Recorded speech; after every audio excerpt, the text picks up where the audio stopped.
Hello everyone, আসসালামু আলাইকুম। আবারও হাজির হয়ে গেলাম তোমাদের সামনে তোমাদের অনলাইন ক্লাস নিয়ে। আমি Umme Saleha, department of finance and banking. যদিও আমি ফাইন্যান্স অ্যান্ড ব্যাংকিংয়ের টিচার, এবং নিতেও আসছে একটা financial course, that is financial management. But এই কোর্সটা হচ্ছে তিনটা ডিপার্টমেন্টের। আমি প্রিভিয়াস ক্লাসেও বলেছি, আবারও আমি সেই কথাটা বলছি। এই কোর্সটা হচ্ছে department of accounting, department of marketing and department of finance and ব্যাংকিংয়ের। তার মানে তিনটা ডিপার্টমেন্ট, কিন্তু আনফর্চুনেটলি তিন ডিপার্টমেন্টের মধ্যে এই সিলেবাসের বা এই কোর্সের সিলেবাসটা মিলে না। এই সিলেবাস কোর্সের যে আউটলাইনটা আসছে সেটা মার্কেটিং ডিপার্টমেন্টের সাথে অ্যাকাউন্টিং অ্যান্ড ফিনান্স ডিপার্টমেন্টের খুব একটা মিলে না। তাই যে চ্যাপ্টারগুলো বা যে টপিকগুলো মিলে আমি সেই টপিকগুলোর উপরেই আলোচনা করার চেষ্টা করছি। তোমরা জানো, যদি তোমরা আমার প্রিভিয়াস ভিডিওটা দেখে থাকো তাহলে তোমরা এটা জানো যে গত ক্লাসে কী নিয়ে আমি আলোচনা করেছিলাম। গত ক্লাসে আলোচনা করেছিলাম কি ক্যাপিটাল বাজেটিং নিয়ে। আজকে সেটাই আমি আলোচনা করব। কেন? কারণ গত ক্লাসে আমরা যে আলোচনাটা শুরু করেছিলাম সেটা আমরা শেষ করতে পারিনি।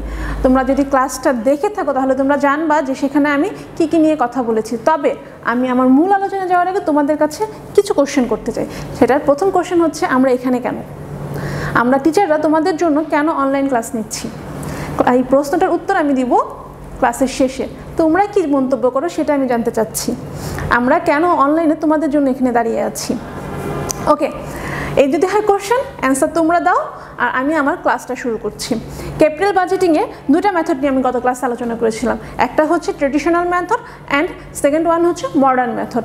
তোমরা যদি ক্লাস দেখে থাকো তাহলে তোমাদের কিছুটা হলেও আইডিয়া থাকবে ট্রেডিশনাল মেথড এবং মডার্ন মেথড নিয়ে। আমি গত ক্লাসেও বলেছি, আবারও বলছি, বারবার এক কথা শুনতে হয়তো তোমাদের খারাপ লাগছে, কিন্তু আমি বলতে বাধ্য হচ্ছি। কারণ আদৌ তোমরা ক্লাসটা কতটুকু দেখেছো, কতটুকু ম্যাথ বুঝতে পেরেছো, তোমরা সেই প্রবলেমগুলো সলভ করেছো কিনা তেমন কোনো রেসপন্স আমি পাইনি। তো আমি গত ক্লাসে যেটা বলেছিলাম যে তোমাদের ক্যাপিটাল বাজেটিংয়ের দুটো মেথড, টাইম ভ্যালু, একটার মধ্যে হচ্ছে ট্রেডিশনাল মেথড, আরটা হচ্ছে মডার্ন মেথড। মডার্ন মেথডটি কী আর ট্রেডিশনাল মেথডটি কী? ট্রেডিশনাল মেথডে ছিল দুইটা মেথড, একটা ছিল পেব্যাক পিরিয়ড আর একটা ছিল average rate of rating, average ARR।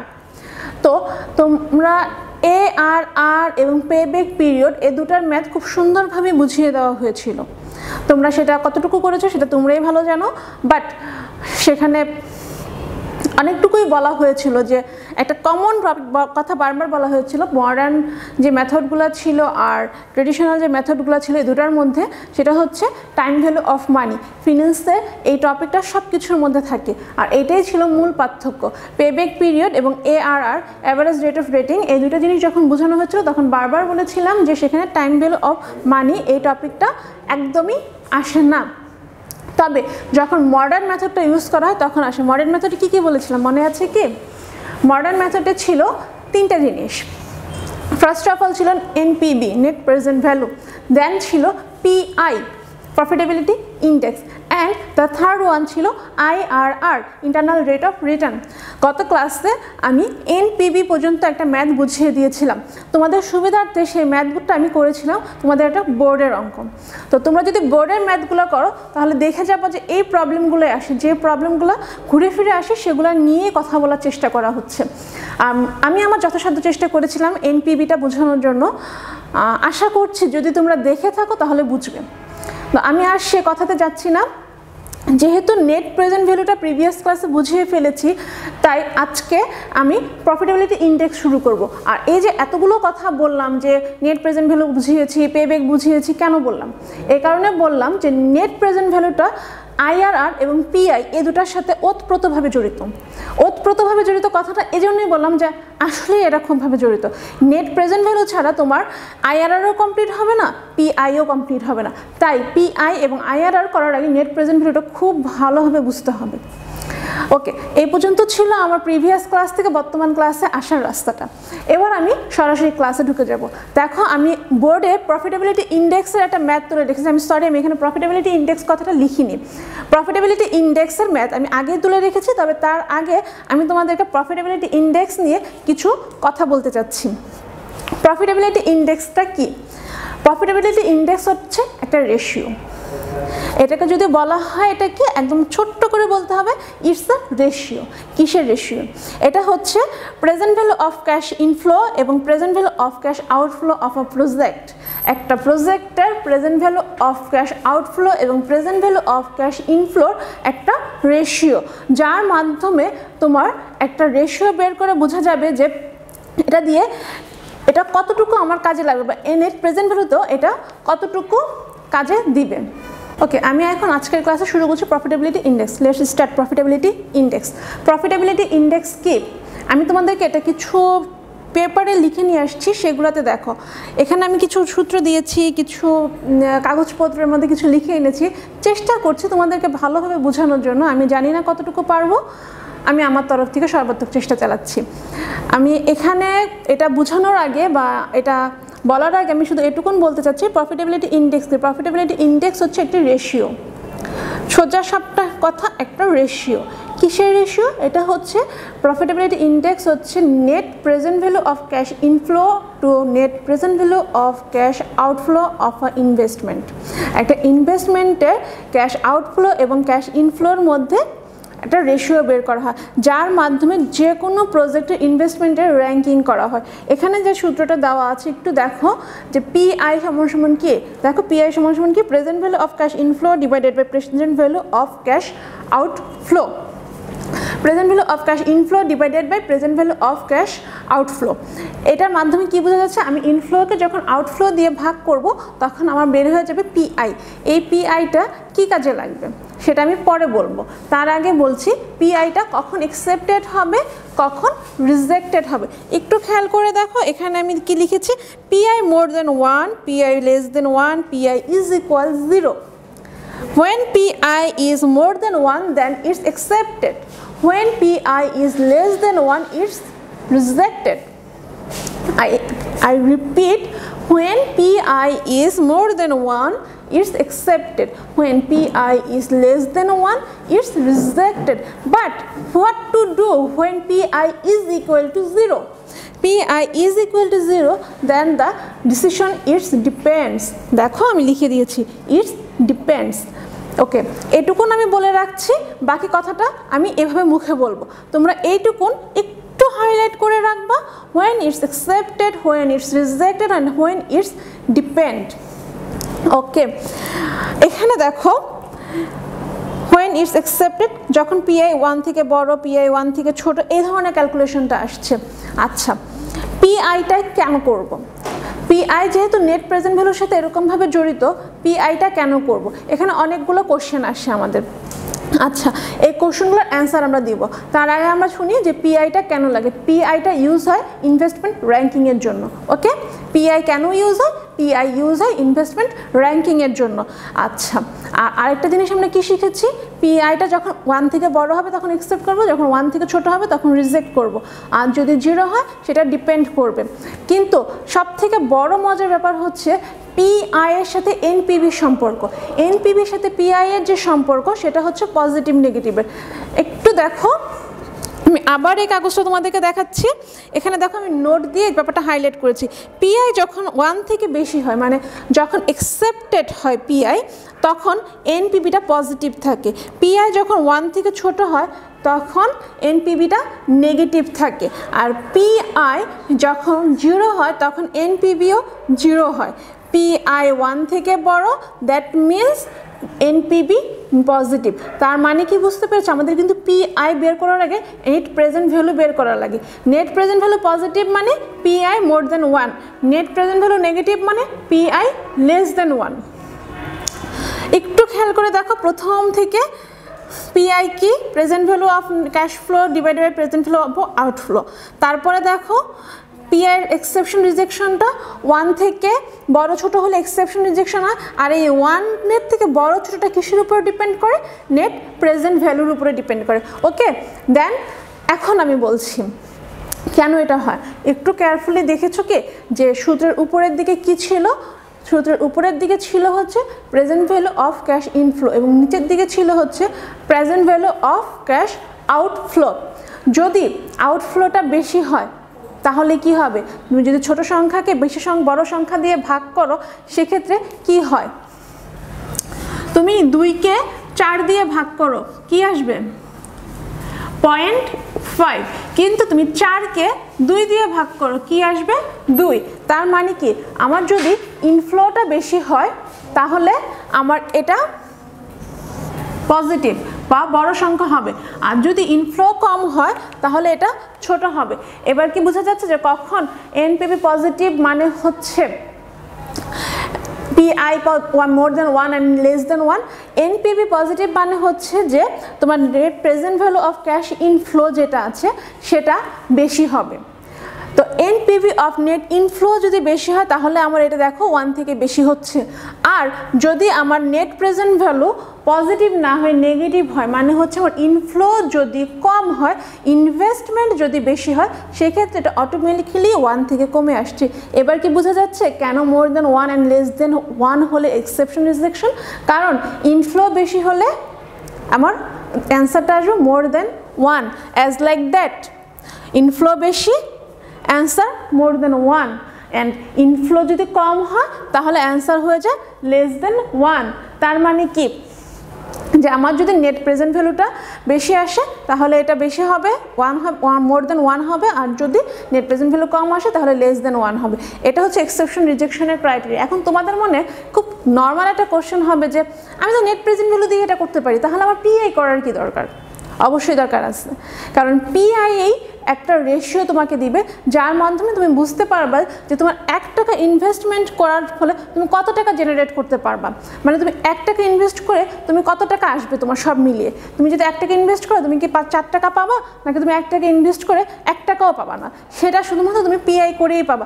Net present হলে একটা টাকার অঙ্ক আসবে কিন্তু সেখানে তুমি রেশিও পাবা না। রেশিও দিয়ে হচ্ছে ক্যালকুলেশন করতে হবে, তোমার পার্সেন্টেজ এটার সাথে সেটা তুলনা করতে হবে, সবসময় মূল্য দিয়ে তুলনা করা যায় না। আর এ কারণেই আমাদের প্রফিটেবিলিটি ইন্ডেক্সের দরকার হয়।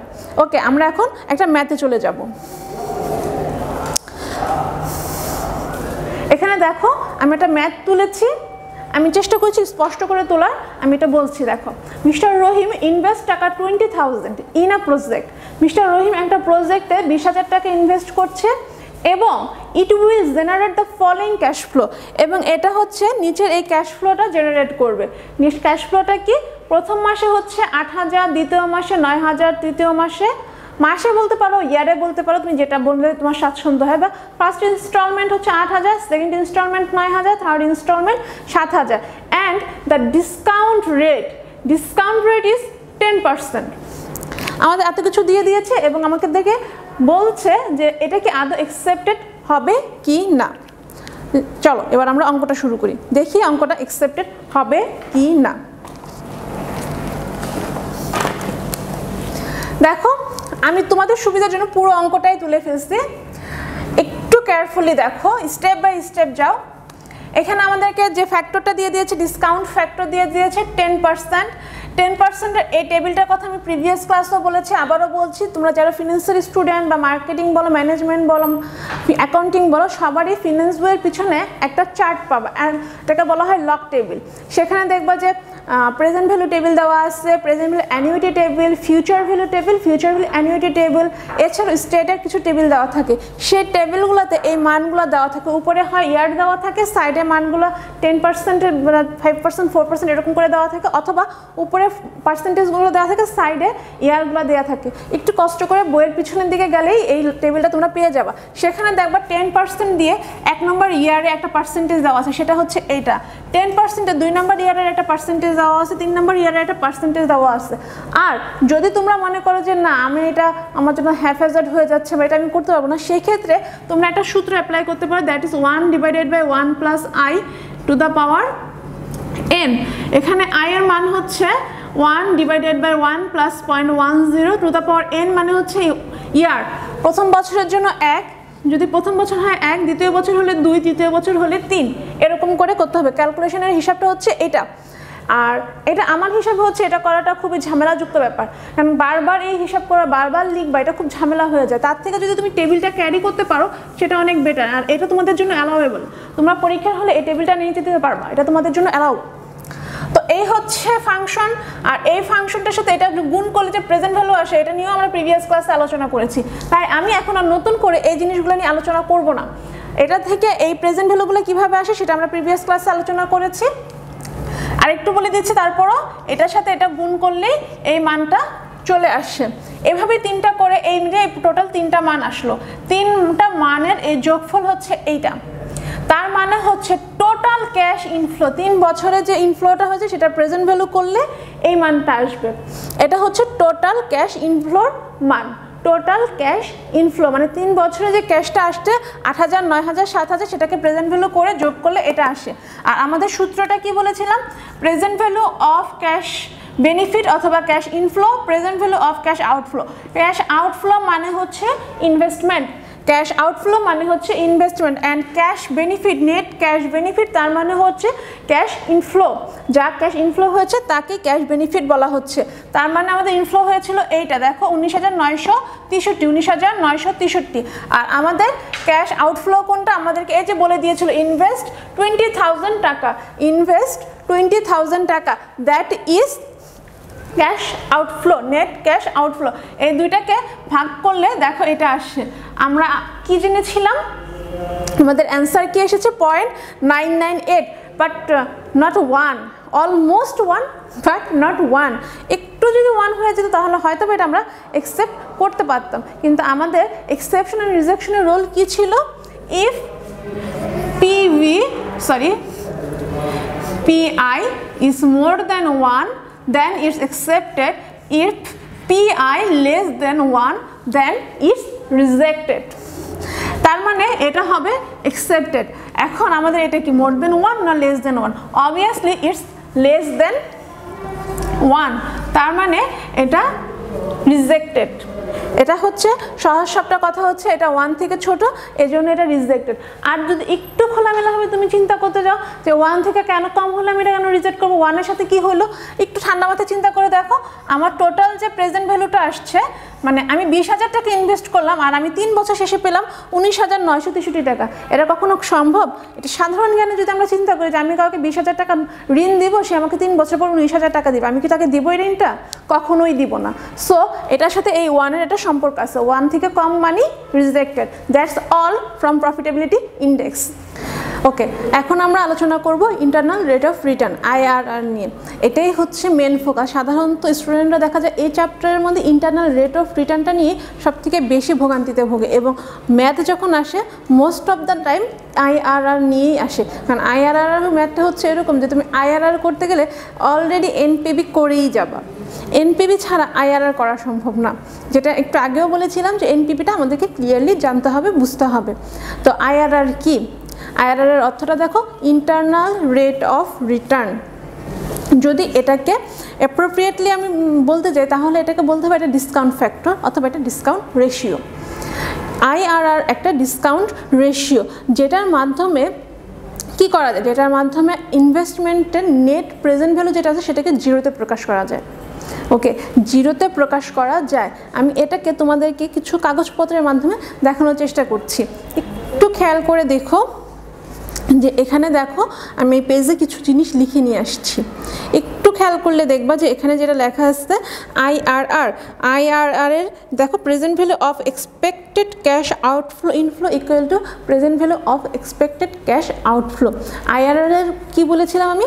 IRR is the discount rate that present the investment in zero।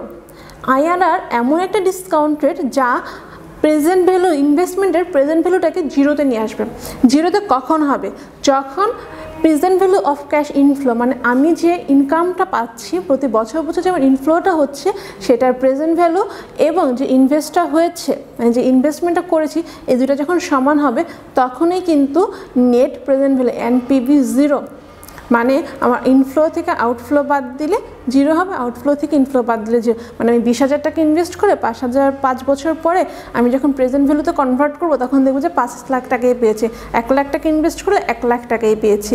এইরকম একটা রেট বের করতে যে ক্যালকুলেশনটা করা হয় বা এই যে রেটটা, এই ডিসকাউন্ট রেটটাকেই বলা হচ্ছে IRR। ওকে, এইটুকুনি বললাম IRR নিয়ে। IRR তাহলে কি হলো? IRR হচ্ছে একটা ডিসকাউন্ট ফ্যাক্টর বা ডিসকাউন্ট রেট যেটা তোমার ইনভেস্টমেন্টকে প্রেজেন্ট ভ্যালুতে কনভার্ট করবে, মানে ক্যাশ ইনফ্লোটাকে প্রেজেন্ট ভ্যালুতে কনভার্ট করবে এমনভাবে যাতে সেটা জিরো হয়। ওকে, এইটুকুন হলো cash sorry internal rate of return. তারপরে দেখো আমি অ্যাকসেপ্টেন্স অ্যান্ড রিজেকশন রুলটা লিখেছি। অ্যাকসেপশন অ্যান্ড রিজেকশনটা কি, IRR মোর দেন কে লেস দেন কে, মোর দেন কে হলে এটা অ্যাকসেপ্টেড, লেস দেন কে হলে এটা রিজেক্টেড। কেটা কি, অনেক সময় এটা কস্ট অফ ক্যাপিটাল নামে থাকে, অনেক সময় এক্সপেক্টেড রিটার্ন নামে থাকে। যেই রেটটা থাকে সাধারণত ম্যাথের মধ্যে সেটাই হচ্ছে কস্ট অফ ক্যাপিটাল। ওকে, এটুকুন হলো রুল। আর এরপরে যেটা আছে সেটা আমি এমনিতেই আলোচনা করে দিব, কিন্তু তার আগে এই সূত্রটা একটু দেখো। এখানে আমি একটা সূত্র দিয়েছি, দেখো একটু কেয়ারফুলি দেখো।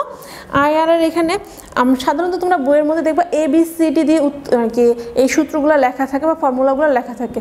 আমি আমার মতো করে আমি তোমাদেরকে বলছি, এটা হচ্ছে সুবিধার জন্য। দেখো এখানে IRR এ কি লিখেছে, IRR is equal to L plus এখানে NL NL NH এগুলো লেখা আছে। কি লেখা আছে, IRR এর যখন প্রসেসটা বলবো তখন খুব ভালোভাবে এটা বোঝা যাবে। তবে আমি আগে সূত্রটা দেখিয়ে দিলাম। এখানে L হচ্ছে লোয়ার রেট, H হচ্ছে হায়ার রেট, NL হচ্ছে net present value at lower rate, আর NH হচ্ছে net present value at higher rate. যখন এই পিকটা দেখবা আমার কথার সাথে একটু মিলিয়ে নিবা, তাহলে তোমরা আরও ভালোভাবে বুঝতে পারবা। ওকে, এই ছিল এইখান থেকে। এবার আমি তোমাদেরকে বলছি স্টেপগুলো কি।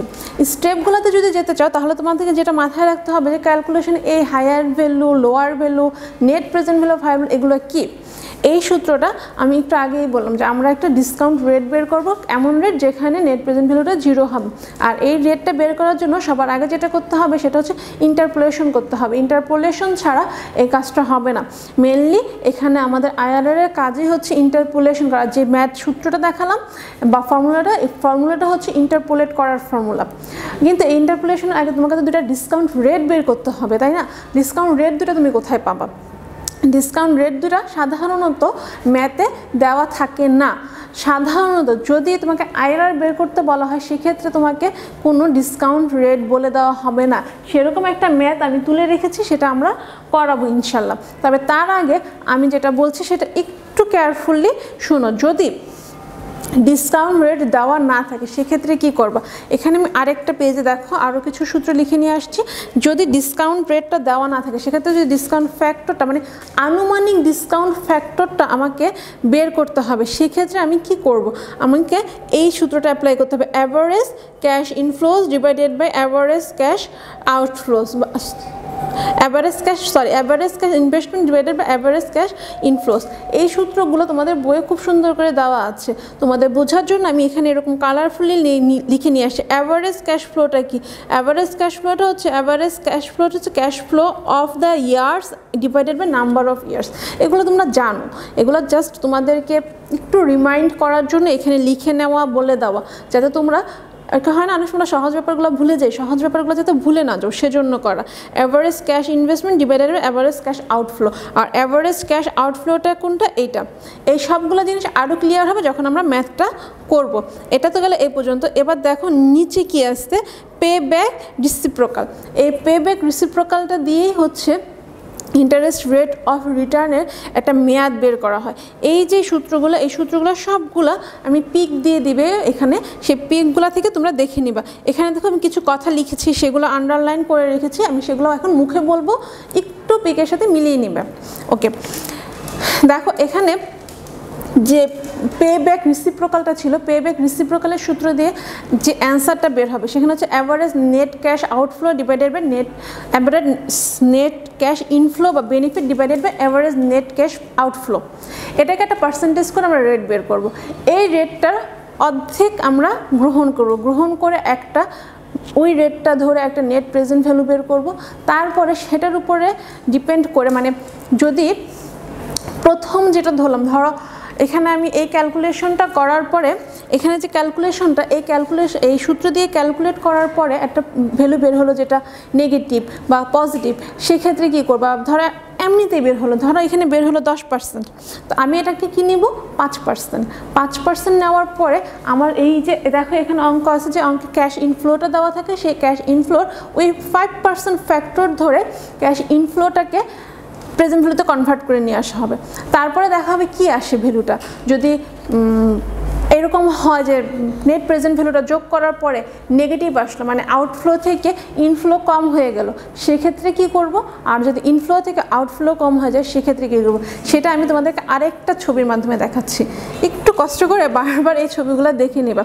আমি জানি একটু অন্যরকম লাগে, কিন্তু কি করার। দেখো এখানে একটা calculation of net present value. এই ক্যালকুলেশন অফ নেট প্রেজেন্ট ভ্যালুটা কিসের জন্য? এই যে যখন ইন্টারপ্রেট করব, যে মাত্র যে সূত্রটা দেখালাম, যে পে ব্যাক রিসিপ্রোকালে যে সূত্রটা দেখালাম, যেখানে পার্সেন্টেজটা বের করব, সেখানে প্রথম পার্সেন্টেজ যেটা বের করলাম, বললাম যে 10% বের হলো অ্যান্সার। 10% অ্যান্সার বের হওয়ার পরে তারপরে আসলো হচ্ছে আমরা নিব কত? হাফ নিব। Take the half of PBR first trial. First ট্রায়ালের জন্য আমরা প্রথম যে PBRটা বেরোবে সেটা হাফ নিব, মানে আমাদের যদি আসে 10% আমরা নিব কত? 5%। তো 5% আমি নিলাম। 5% নেওয়ার পরে দেখা গেল যে এখানে লোয়ার রেট, আর দেখো এখানে হায়ার রেট। লোয়ার রেট বলে আমি এখানে নেগেটিভ চিহ্ন দিয়েছি, হায়ার রেট বলে এখানে আমি পজিটিভ চিহ্ন দিয়েছি। যদি দেখা গেল যে আমার 5% করার ফলে আমার NPVটা আসছে পজিটিভ, যদি 5% আসার ফলে আমার NPVটা পজিটিভ আসে, ট্রায়াল করার সময় সবসময় একটা যদি পজিটিভ আসে আর একটা নেগেটিভ আসলে আমাদের ম্যাথটা করতে সুবিধা হয়। সাধারণত এরকমই করা হয়। আর যদি দেখা গেল যে তুমি 5% করেছো কিন্তু সেক্ষেত্রে তোমার NPVটা আসছে নেগেটিভ, তাহলে সেক্ষেত্রে এবার পজিটিভের দিকে যেতে হবে। কিভাবে যাব? যদি আমার NPV 5%-এ নেগেটিভ আসলে তখন ওই ডিসকাউন্ট রেট যেটা আছে সেটা 5 থেকে আরও কমাতে হবে। কমালে তখন NPV হায়ার হবে, মানে পজিটিভ হবে। আর যদি NPV পজিটিভ আসে কিন্তু আমাকে ট্রায়াল তো করতে হবে, দুইটার মধ্যে ট্রায়াল করতে হবে, সেজন্য তখন NPVটাকে আবার নেগেটিভে নিয়ে আসা হবে। এটা কীভাবে করব? তখন আমার রেটটাকে হায়ার করব। কথাগুলো শুনতে অনেক পেঁচানো মানে আমি বুঝাচ্ছি, আমার তখনই মনে হচ্ছে যে ব্যাপারটা কেমন যেন পেঁচানো হয়ে যাচ্ছে, তারপরও আমি চেষ্টা করছি। দেখো এখানে সূত্রের নিচের দিকে আরেকটা আসছে যে এই যে কীভাবে কী হবে, এখানে একটা ইন্টারপ্রেট করলে এখানের ভ্যালুটা আসবে, মানে আমাদের কাজ হবে কি এই পজিটিভ নেগেটিভ করে এই মানটাকে বের করা। কিন্তু এই মানটাকে যখন আমরা বের করতে যাব তখনই হচ্ছে ঝামেলা। আমি একটু স্টেপ বাই স্টেপ আবার বলে যাচ্ছে, তোমরা একটু কেয়ারফুলি শুনে দেখো। ফার্স্ট স্টেপে হচ্ছে আমাদেরকে সূত্রটা জানতে হবে। আমি সূত্রটা প্রথম দিকে দেখিয়েছি, আমি আবার একটু দেখাচ্ছি, তোমরা এটা ছবির সাথে মিলিয়ে নেবে। এই সূত্রটা দেখেছি, প্রথমে হচ্ছে এই সূত্রটা আমাদেরকে জানতে হবে। এই সূত্রটা জানার আগে আমাদেরকে যেটা একদম ফার্স্ট অফ অল, মানে একদম প্রথমে ক্যাশ ইনফ্লো এবং ক্যাশ আউটফ্লোটা জানতে হবে। ক্যাশ ইনফ্লো এবং আউটফ্লো জানা হলো এবং কত বছরের জন্য সেটা জানা হলো। এটা জানার পরে আমাদেরকে একটা রেট বের করতে হবে। রেটটা বের করার জন্য আমাদের কি লাগবে? রেটটা বের করার জন্য আমাদের এইরকম একটা ডিসকাউন্ট ফ্যাক্টর বের করে এই সূত্রটা অ্যাপ্লাই করতে হবে। এই সূত্র অ্যাপ্লাই করার ক্ষেত্রে এই আনুষঙ্গিক কাজগুলো লাগবে, ঠিক আছে? এটা হবে তখন, এটা একটা সময় এই সূত্রটা ইউজ হবে আর একটা সময় এই সূত্রটা ইউজ হবে। তো মোস্ট অফ দ্য টাইম এই সূত্রটা ইউজ হয়। আমি এই সূত্রের ইউজটা দেখিয়ে দেবো ক্লাসে। আর এটা হয় হচ্ছে খুব রেয়ার টাইম। এটা দিয়ে তোমার একটা ফ্যাক্টর বের হবে, সেই ফ্যাক্টরটা তোমার যে লগ টেবিলটা আছে, বইয়ের পিছনে যে লগ টেবিলটা থাকে সেটাতে এই ফ্যাক্টরটা বুঝিয়ে তোমাদের এই ফ্যাক্টরটা খুঁজে বের করে সেই পার্সেন্টেজটা নিতে হবে। মানে এখানে যে মানটা আসবে, ধরো যদি 2.54 আসলো বা 3.2 আসলো, এরকম যদি আসে, এই মানটা এই ধরো এটা 5 বছরের একটা 5 বছর মেয়াদে একটা প্রজেক্ট, এই 5 বছরের মধ্যে এই মানটা কোন পার্সেন্টেজের মধ্যে বিলং করে সেটা বের করে ওই পার্সেন্টেজটাকে আমাদের পিক করতে হবে, ঠিক আছে? এভাবে এই ডিসকাউন্ট ফ্যাক্টরে এইটার কাজ হচ্ছে এভাবে। দেখো আমি আবার বলছি, এটার কাজ হচ্ছে এভাবে যে তোমার যে আর কি মানটা বের হবে, ধরো 2.5 বা 3.2 এরকম যে মানটা বের হবে সেটা আমি ধরে নিলাম আমাদের এই প্রজেক্টটা 5 বছর মেয়াদি প্রজেক্ট, তার মানে 5 ইয়ার্সের মধ্যে ওই মানটা কত পার্সেন্টেজের মধ্যে বিলং করে, যত পার্সেন্টেজের মধ্যে বিলং করবে সেটাকে আমরা আমাদের ডিসকাউন্ট ফ্যাক্টর হিসেবে পিক করব। এটা হচ্ছে এই সূত্রের জন্য। আর এই সূত্রের জন্য সেটা আমি আবার স্টেপ বাই বলছি, এরকম করে একটা পার্সেন্টেজ বের করব। বের করার পর দেখো টেক দ্য হাফ PBR, মানে যা বের হবে 10 বের হলে 5 নিব, 20 বের হলে 10 নিব, হাফ নিব। হাফ নেওয়ার পরে তারপরে একটা ট্রায়াল দেব একটা ফার্স্ট IRR হিসেবে এটাকে ট্রায়াল দেব। এটাকে বলা হয় ট্রায়াল অ্যান্ড ইরর মেথড, ঠিক আছে? ট্রায়াল অ্যান্ড ইরর মেথডে দুইটা জিনিসের দুইবার ট্রায়াল দিতে হবে। ফার্স্ট ট্রায়ালে এখানে যে পার্সেন্টেজটা বেরোবে সেটার অর্ধেক নিয়ে একটা ট্রায়াল দেবো। তো ফার্স্ট ট্রায়াল এটা দেবো, তারপরে যখন আবার সেকেন্ড আসবে, সেকেন্ডে আবার যদি পজিটিভ বা নেগেটিভ আসে সেই অনুযায়ী আবার ট্রায়াল দেবো। ট্রায়ালটা কীভাবে দেবো? তখন আসবে আমাদের এখানে, যদি আমার মান নেগেটিভ আসে, মানে এনপিভি যদি নেগেটিভ আসে তার মানে আমার রেটটা হয়ে গিয়েছে হায়ার, ঠিক আছে। যদি ফার্স্ট ট্রায়ালে এনপিভি নেগেটিভ আসে তার মানে আমার রেট হয়ে গিয়েছে হায়ার, আর যদি ফার্স্ট ট্রায়ালে আমার এনপিভি পজিটিভ আসে তার মানে আমার রেটটা হয়েছে লোয়ার। আমার যদি নেগেটিভ আসে আমাকে হায়ার এনপিভি, আমাকে পজিটিভ এনপিভি বের করতে হবে, সেক্ষেত্রে আমার লোয়ার থেকে আমার রেটটাকে বাড়িয়ে এখানে এনপিভিতে দিতে হবে, আবার কমিয়ে পজিটিভ নেগেটিভ করতে হবে, মানে তোমাকে এই পজিটিভ নেগেটিভটা বাড়ানো কমানো দিয়ে করতে হবে। এবার আমরা অঙ্কে চলে যাই, অঙ্কে চলে গেলে ব্যাপারটা আরও বেশি ক্লিয়ার হয়ে যাবে। এবার দেখো অঙ্কটাতে দেখো আমরা কি বলেছে, আবারও আমি রিপিট করছি তোমাদের বোঝার জন্য, আমি প্রশ্ন উত্তর সব একবারে তুলে ফেলতে আর কি, দেখতে একটু অন্যরকম লাগে কিন্তু বুঝতে তাড়াতাড়ি হয়। দেখো এখানে কি আছে, প্রজেক্ট ইনভলভস ইনভেস্টমেন্ট অফ টাকা 130,000, একটা প্রজেক্ট একটা ইনভেস্টমেন্টে ইনভলভ করেছে 1,30,000 টাকা। ক্যাশ ইনফ্লোজ আর ইন হেয়ার, এখানে ক্যাশ ইনফ্লোগুলো দেওয়া আছে। দেখো প্রথম বছর 70, দ্বিতীয় বছর 40, 35, 15, 12 এরকম করে সে টোটাল ইনভেস্ট করেছে হচ্ছে 1,72,000 টাকা। এই যে দেখো 1,72,000 টাকা। এখন আমাদেরকে বলেছে আইআরটা বের করার জন্য।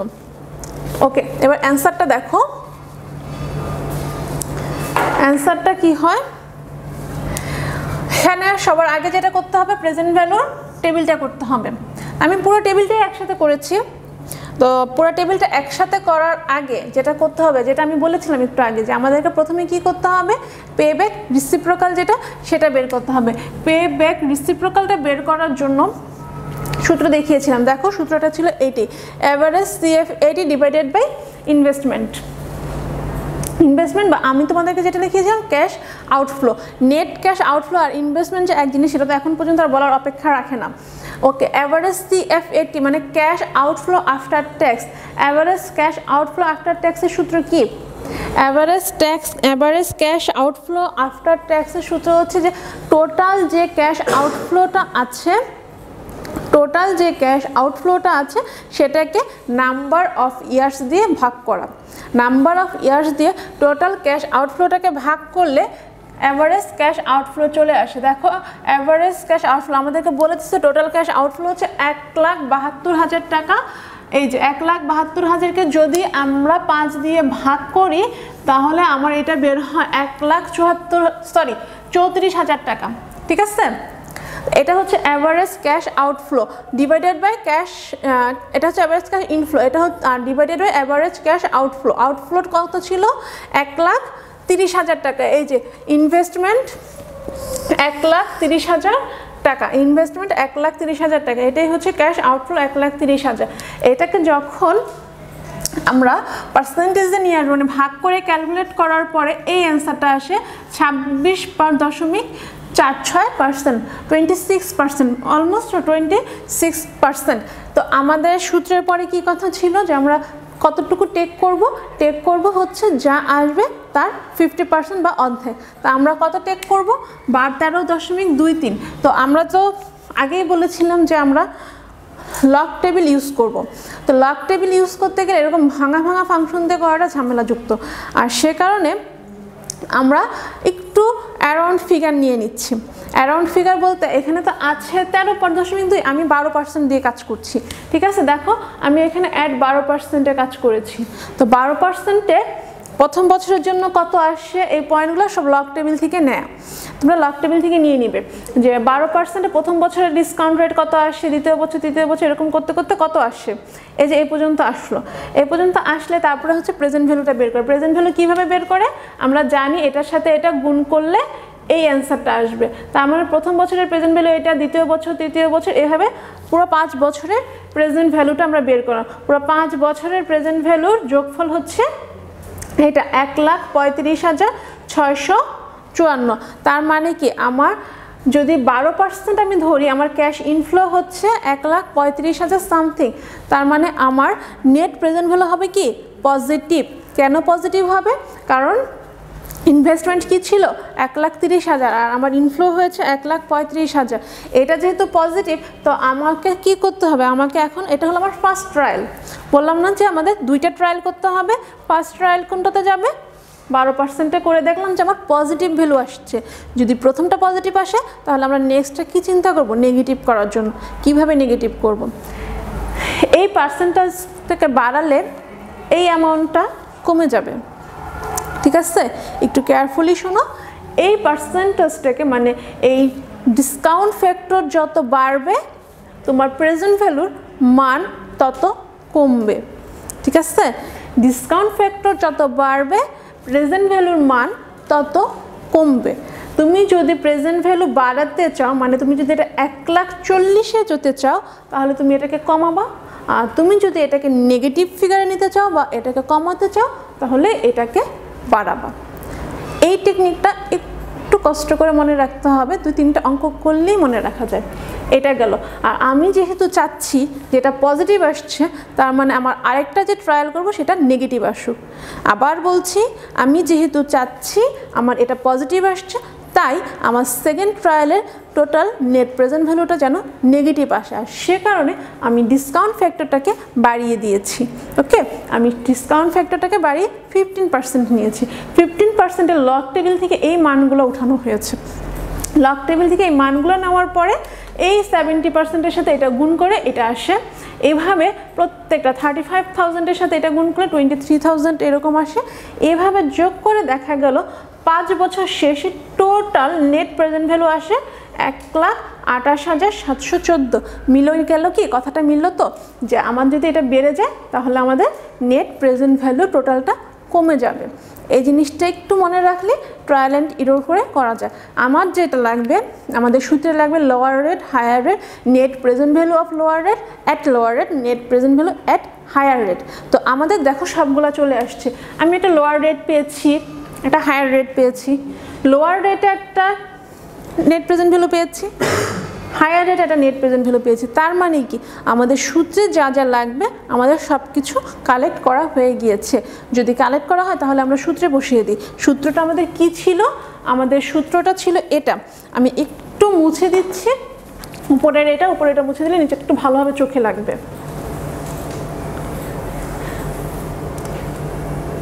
দেখো এখানে হচ্ছে আইআরআর। আইআরআর এর সূত্রটা কি ছিল? লোয়ার রেট ইন প্লাস এটা হচ্ছে net present value at lower rate, net present value at lower rate minus net present value at higher rate. And here দেখো এটাকে মাল্টিপ্লাই করেছি কিসের সাথে? হায়ার রেট মাইনাস লোয়ার রেটের সাথে। এই হচ্ছে সূত্র। তো সূত্র অনুযায়ী আমাদের কি হবে? আমাদের লোয়ার রেট কত ছিল? 12%। আর net present value at lower rate কত ছিল? এই যে দেখো এখান থেকে আমি এটাকে আমি একবারে এখানে লিখে ফেলেছি, আমি একটু দেখাচ্ছি। Net present value at lower rate কি হবে? 1,35,654 মাইনাস 1,30,000, তো কত আসে? 5,654। তো এটা হচ্ছে net present value at lower rate. আর net present value at higher রেটে কি হবে? 1,28,714 মাইনাস 1,30,000। তাহলে আমাদের এখানে কি আসবে? এখানে আসবে একটা নেগেটিভ মান। কত আসবে? 1,28,000 থেকে 1,30,000 মাইনাস 1,286 টাকা, ঠিক আছে? এটা হলো নেগেটিভ মান। তো আমাদের দেখো একটা পজিটিভ মান আসছে, একটা নেগেটিভ মান আসছে, সেই অনুযায়ী এখানে বসায় দিব মানগুলো। বসানো ক্যালকুলেশনে আশা করি তোমাদের দেখাতে হবে না, তো এই জন্য আমি ক্যালকুলেশনটা আসলে দেখাচ্ছি না। এখানে ক্যালকুলেট করার সময় তোমরা যে ভুলটা করবা সেটা হচ্ছে যে এই যে মাইনাসটা, এটা তোমরা অনেক সময় বসাও না। এই মাইনাসটা বসাবা, মাইনাসটা মাইনাস এখানে প্লাস হয়ে এই ক্যালকুলেশনটা হবে। হওয়ার পরে টোটাল এই ফুল ক্যালকুলেশনটা, এটার মানটা হচ্ছে 2.44, 2.44%, ঠিক আছে? তো আমার যে লোয়ার রেটটা ছিল 12%, সেক্ষেত্রে 2.44% যোগ করলে চলে আসবে 14.44%। And this is the IRR. এটাই হচ্ছে IRR, internal rate of return, যেখানে নেট প্রেজেন্ট ভ্যালুর মানটা হবে 0, মানে cash inflow is equal to cash outflow. 1,30,000 টাকা ইনভেস্ট করে 1,30,000 টাকাই পাওয়া যাবে। কখন? যখন আমার রেট হবে, মানে কস্ট অফ ক্যাপিটাল বা এক্সপেক্টেড রিটার্ন হবে 14.44। ওকে, দ্যাটস অল অফ আইআরআর। এখন আমাদের তাহলে পিআই এবং আর করা কমপ্লিট হলো। এই ছিল এই পর্যন্ত ক্যাপিটাল বাজেটিংয়ের চ্যাপ্টার। এখন যারা ফিন্যান্স এবং অ্যাকাউন্টিং ডিপার্টমেন্টের আছে তোমাদের ক্যাপিটাল বাজেটিং চ্যাপ্টারের সাথে আরেকটু কথা বাজানো লাগানো ছিল, সেটা হচ্ছে risk analysis. Risk and return analysis আসলে মার্কেটিংয়ের সাথে নেই। আর একটা কথা হচ্ছে যে এখন আমার পক্ষে আসলে এক ক্লাস এতগুলো বোঝানো সম্ভবও না, এগুলো আলাদা আলাদা টপিক আলাদা আলাদাভাবে বোঝাতে হয়।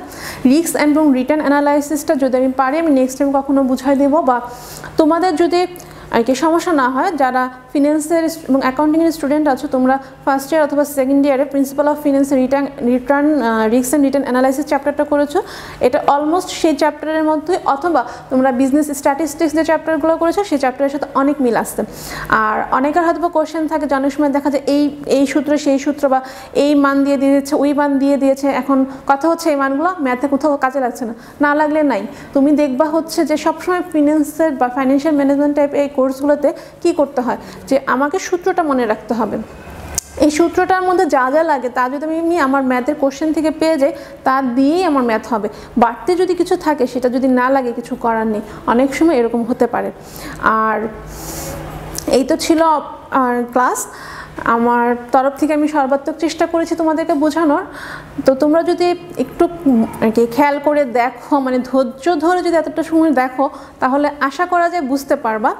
আর একটা কথা সেটা হচ্ছে যে একদম প্রথমে একটা কোশ্চেন তোমাদেরকে করেছিলাম যে এরকম একটা মহামারীর মধ্যে আমরা শিক্ষকরা কেন এখানে। তো তোমরা হয়তো বা বলবা যে আপনারা শিক্ষক, আপনাদের কাজ হচ্ছে পড়ানো, পড়াতে এসেছেন। তো আমরা যদি হই শিক্ষক, আমাদের কাজ হচ্ছে পড়ানো, হ্যাঁ আমরা পড়াতেই এসেছি। তো তোমরাও শিক্ষার্থী, তোমাদেরও একটা কাজ আছে, সেটা হচ্ছে একটু হলেও পড়া। It's a golden time for us. কারণ এই মহামারীটা আমাদের জন্য একটা স্বর্ণালী সময় দিয়েছে। আমরা যারা আর কি ছেলেরা অনেক সময় বলতা যে বাইরে যায় ঘুরি ফিরি সময় পাই না, মেয়েরা এটা সেটা, কিন্তু এখন হচ্ছে হাতে হিউজ টাইম, প্রোডাক্টিভ টাইম। তো যদি পারো বা যদি চাও এই সময়টাকে খুব ভালোভাবে কাজে লাগাতে পারো। আর ধনিয়া কলেজটা হচ্ছে অনেক বড় একটা কলেজ, এবং এই কলেজের ইতিহাসে কিন্তু দেখবে অনেক ভালো ভালো রেজাল্ট করে স্টুডেন্ট আছে, এবং তাদের ইন ফিউচার খুব ভালো ভালো জায়গায় তারা আছে। এমন অনেক জায়গা আছে যেখানে তোমরা স্বপ্নও চিন্তা করতে পারো না যাবা, কিন্তু তারা সেখানে গিয়েছে, এখান থেকে পড়াশোনা করেই গিয়েছে। তো আবারও বলছি, এই গোল্ডেন টাইমটাকে কাজে লাগাও, কিছুটা হলে বাসায় পড়ো, রেজাল্টও ভালো করা যায়, অন্য দিক দিয়েও নিজেদেরকে ডেভেলপ করা যায়। আর এটা কখনো ভেবো না যে আমরা শিক্ষক শুধু দায়িত্ব পালনের জন্যই এখানে এসে তোমাদের সামনে দাঁড়িয়েছি, তা না। তোমাদের প্রতি আমাদের অগাধ ভালোবাসা আছে, আমরা আমাদের সন্তানের মতো তোমাদেরকে ভালোবাসি, সেই ভালোবাসার টানে এই মহামারীতে আমরা এখানে এসে দাঁড়িয়েছি। আমাদের প্রত্যেকের বাসায় বৃদ্ধ বাবা মা আছে, ছোট সন্তান আছে, তাদেরকে রেখে, অসুস্থ বাবা মা অসুস্থ সন্তান রেখে আমরা অনেকেই সেখানে দাঁড়াই, তোমাদের জন্য দাঁড়াই। তো এতখানি ত্যাগের বিনিময়ে তোমাদের কাছে যদি আমরা এতটুকু আশা করি যে একটু পড়াশোনা করবা, তো এটা মনে হয় না খুব বেশি হবে। তো পড়াশোনা করো, ম্যাথগুলো করো, রেসপন্স করো, তো এটাই আমাদের পাওয়া। মানে এত কিছুর পরে হবে কি যে আমি অসুস্থ হয়ে যদি দেখি আমার সন্তান ভালো আছে, তাহলে আমরা ভালো থাকি। এইটুকুন বলেই শেষ করছি। আশা করি পড়াশোনা করবা, ভালো থাকো, এই বলেই শেষ করছি। আল্লাহ হাফিজ।